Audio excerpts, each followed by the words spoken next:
আগামীকাল শুক্রবার অনুষ্ঠিত হতে যাচ্ছে ঐতিহ্যবাহী যশোর ইনস্টিটিউট পরিচালনা পর্ষদ নির্বাচন 2026। এই নির্বাচনে 3029 জন ভোটারের রায়ে নির্ধারিত হবে আগামী 3 বছরের জন্য এই প্রাচীন প্রতিষ্ঠানের ভাগ্য। এবারের লড়াই মূলত দুই প্যানেলের মধ্যে, সংস্কার ও উন্নয়ন সমিতি বনাম পরিবর্তন ও উন্নয়ন পরিষদ। মোট 42 জন প্রার্থী লড়ছেন 20টি পদের বিপরীতে। প্যানেল 1 সংস্কার ও উন্নয়ন সমিতি, ব্যালট 1 থেকে 20 পর্যন্ত। AZM সালেক স্বপন এবং কবি আহাদুজ্জামান সেলিমের নেতৃত্বে এই প্যানেলটি সংস্কার ও উন্নয়নের অঙ্গীকার নিয়ে মাঠে নেমেছে।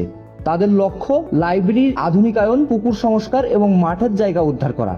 প্যানেল 2 পরিবর্তন ও উন্নয়ন পরিষদ, ব্যালট 21 থেকে 40। প্যানেল 2 এ আনিসুজ্জামান পিন্টু এবং কবি তরিকুল ইসলামের নেতৃত্বে পরিবর্তন ও উন্নয়ন পরিষদ লড়ছে নতুন মুখ ও নতুন ঐক্যের স্লোগান নিয়ে। টাউন ক্লাবের ঐতিহ্য ফেরানো এবং থিয়েটার শিল্পের প্রসারে বড় পদক্ষেপ নেওয়ার প্রতিশ্রুতি দিয়েছেন তারা। ভোটারদের মধ্যেও রয়েছে টানটান উত্তেজনা, কেউ চাইছেন অভিজ্ঞতার ধারাবাহিকতা, আবার কেউ খুঁজছেন পরিবর্তনের নতুন হাওয়া। সিনিয়র ভোটাররা যেমন অভিজ্ঞ মুখদের প্রাধান্য দিচ্ছেন, তরুণ ভোটারদের দৃষ্টি আধুনিক সুযোগ সুবিধার দিকে। হাড্ডাহাড্ডি লড়াইয়ের আভাস থাকলেও শেষাশি কারা হাসবে তা জানা যাবে বিকেলের পর। তবে যশোরের সাংস্কৃতিক কর্মী এবং সাধারণ মানুষের প্রত্যাশা, যে প্যানেলে আসুক তারা যেন এই ঐতিহ্যবাহী প্রতিষ্ঠানের সম্মান এবং উন্নয়ন বজায় রাখে।